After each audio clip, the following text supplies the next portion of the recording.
देखो इसमें यहां पर एक कैरियर प्रोटीन होती है, ये कैरियर प्रोटीन। इस कैरियर प्रोटीन में plastoquinone, cytochrome B6, cytochrome F present होते हैं। ठीक है, यहां पर भी टनल प्रोटीन होती है।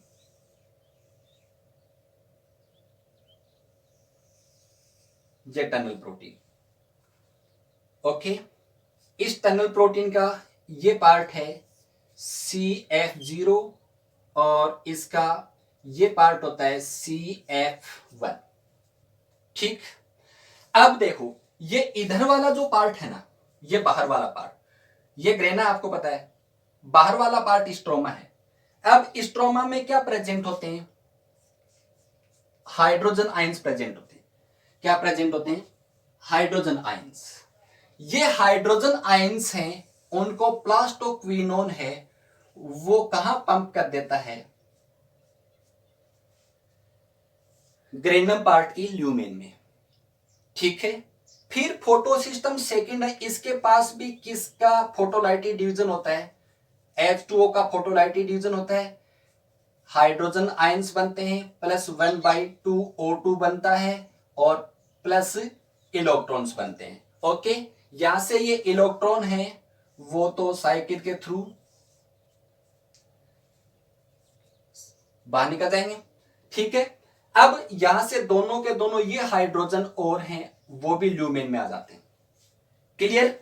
तो दो चीजें हो गई इसमें, एक तो कि जो स्ट्रोमा में हाइड्रोजन आयन है उनको प्लास्टोक्विनोन है वो ल्यूमेन में पंप कर देता है, और दूसरा पीएस सेकेंड के पास जो वाटर का फोटोलाइटिक डिवीजन होता है उसके दोनों हाइड्रोजन है वो भी कहां पंप हो जाते हैं?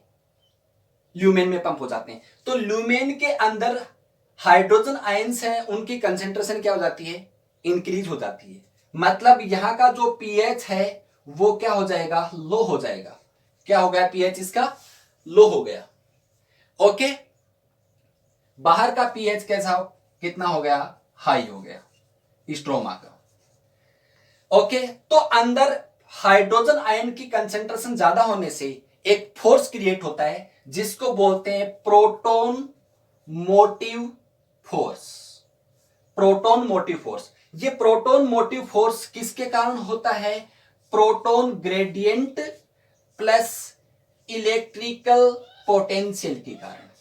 Proton gradient and electrical potential के कारण प्रोटोन मोटिव फोर्स क्रिएट होता है। ये प्रोटोन मोटिव फोर्स है, यहां पर हाइड्रोजन आयंस को अंदर नहीं टिकने देता।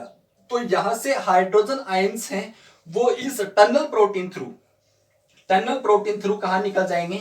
बाहर निकल जाएंगे। ठीक है, और यहां पर एटीपेज एंजाइम होता है। कौन सा एंजाइम? ATPase enzyme. वो एटीपेज एंजाइम क्या हो जाएगा? एक्टिव हो जाएगा। आगे वाले को चलो मैं मिटाई दूं इसको। एटीपेज एंजाइम एक्टिव हो गया और किसका फॉर्मेशन कर देगा? ADP plus inorganic phosphate equal to ATP. ATP ऐसे बनती है। क्लियर? तो यह है कीमोओस्मोटिक थ्योरी ऑफ फोटोफॉस्फोराइलेशन। किसने दी? पीटर मिशेल ने दी। इनके अकॉर्डिंग जो ग्रेनम पार्ट है उसकी मेम्ब्रेन है, मेम्ब्रेन पर फोटोसिस्टम फर्स्ट और फोटोसिस्टम सेकंड प्रेजेंट होते हैं। ठीक है, यहां पर टनल प्रोटीन है, चैनल प्रोटीन है। इसका जो प्लास्टोक्विनोन है वो स्ट्रोमा पार्ट से हाइड्रोजन आयन को ल्यूमेन में पंप कर देता है। दूसरी तरफ पीएच सेकंड के पास वाटर का फोटोलाइटिक डिवीजन होगा, इसके हाइड्रोजन आयन भी ल्यूमेन में आ जाते हैं। ल्यूमेन में आने के कारण हाइड्रोजन आयन की कंसेंट्रेशन है वो क्या हो जाती है? इंक्रीज हो जाती है। इंक्रीज होने से पीएच कितना हो जाएगा? लो हो जाएगा। किसके कंपैरिजन में? स्ट्रोमा के कंपैरिजन में। यहां पर दो टाइप के फोर्स क्रिएट होंगे, proton gradient concentration of proton plus electric potential, दोनों मिलकर कौन सा फोर्स क्रिएट कर देंगे? Proton motive force. ये प्रोटोन मोटिव फोर्स है, यहां पर हाइड्रोजन आयन को नहीं टिकने देगा। ये हाइड्रोजन आयन है इस channel protein through, tunnel protein through बाहर निकलेंगे। यहां पर एटीपेज एंजाइम होगा। कौन सा? एटीपेज। ये एटीपीएज एंजाइम एक्टिव होकर जब हाइड्रोजन आयन बाहर निकलेंगे तो एडीपी के साथ इनऑर्गेनिक फॉस्फेट को जोड़ देगा और किसका फॉर्मेशन कर देगा, एटीपी का फॉर्मेशन कर देगा। शायद समझ में आ गया होगा, क्लियर। ये हो गई लाइट रिएक्शन कंप्लीट। अब लाइट रिएक्शन में अपन के पास क्या बना, एटीपी बनी कि नहीं बनी, बनी सर। NADPH2 बनी कि नहीं बनी, NADPH2 बनी लाइट रिएक्शन में, चाहे साइक्लिक हो चाहे नॉन साइक्लिक। साइक्लिक और नॉन साइक्लिक में दोनों में एटीपी बनती है। NADPH2 नॉन साइक्लिक में बनती है, साइक्लिक में नहीं बनती।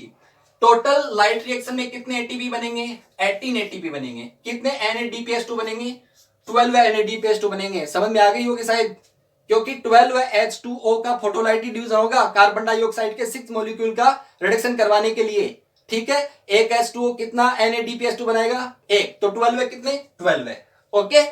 अब ये NADPH2 है, उसको अपन सेल की रिडक्शन पावर बोलते हैं। कौन सी power, reduction power of cell, क्योंकि यही रिडक्शन करवाएगा किसका, CO2 का। और इसको बोलते हैं assimilatory power of cell. ATP को एसिमिलेटरी पावर ऑफ सेल और NADPH2 उसको रिडक्शन पावर ऑफ सेल बोलते हैं। अब ये कहां काम में आएंगे, डार्क रिएक्शन में काम में आएंगे। आगे अपन पढ़ेंगे डार्क रिएक्शन नेक्स्ट क्लास में, ओके।